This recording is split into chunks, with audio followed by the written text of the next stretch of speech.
Աստվածաշնչյան ընթերցանություն ամեն առավոտ Չարլզ Սպերջեն նոյեմբերի 21 Եվ մի տրտմեցրեք Աստծո Սուրբ Հոգուն Եփեսացիներին 4:30 Ամենը ինչ ունի քրիստոնյան բխում է Քրիստոսից,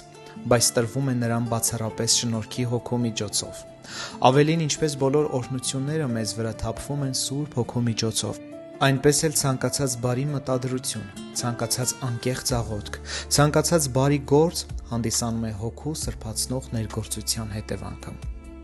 Նույնիսկ մեր մեջ սերմված բարի սերմն անգործության կմատնվի, քանի դեռ Աստված մեզանում ցանկություն չի արթնացրել, չի դրդել մեզ գործելու իր բարեհաճության համեմատ։ Ենթադրենք դու ցանկանում ես վկայել Հիսուսի մասին,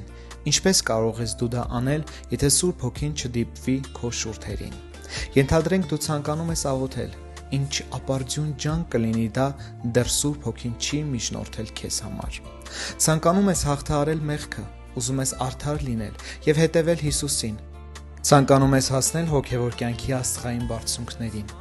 Ուզում ես նմանվել Աստծո հրեշտակներին, Տիրոջ գործի համար լցվել խիզախությամբ եւ խանդավառությամբ։ Առանց Հոգու չի ստացվի։ Առանց ինձ դուք ոչինչ չեք կարող անել։ Հովհաննես ավետարան 15:5 Ո որդի ճյուղ, դու ինչպես կարող ես պտուղ տալ առանց հյութի։ Ո Աստծո զավակ, քեզանում այլ կյանք չկա, բացի նրանից, որ ես քեզ տալիս եմ, Աստված Սուրբ Հոգու միջոցով։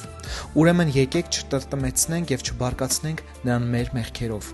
Եկեք չմարենք նրան Հոգու նույնիսկ ամենաչնչին շարժումներով։ Լսենք նրա յուրաքանչյուր հորդորը, պատրաստ լինենք ամեն հրահանգ կատարելու, քանի որ Սուրբ Հոգին իրոք զորեղ է։ Եկեք առանց նրա ոչինչ չձեռնարկենք։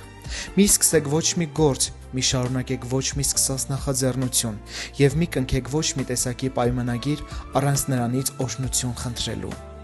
Սիրելիներ, նրան պատվի արժանացրեք, խոստովանելով մեր կատարյալ անօգնականությունը առանց նրա, ընդգծելով մեր բացառիկ կախվածությունը նրանից եւ նրան կանչելով Դավթի խոսքերով։ Քո ներկայությունից ինձ դուրս մի գցիր ու քո Սուրբ Հոգին ինձանից մի վերցրու։ Սաղմոս 51:11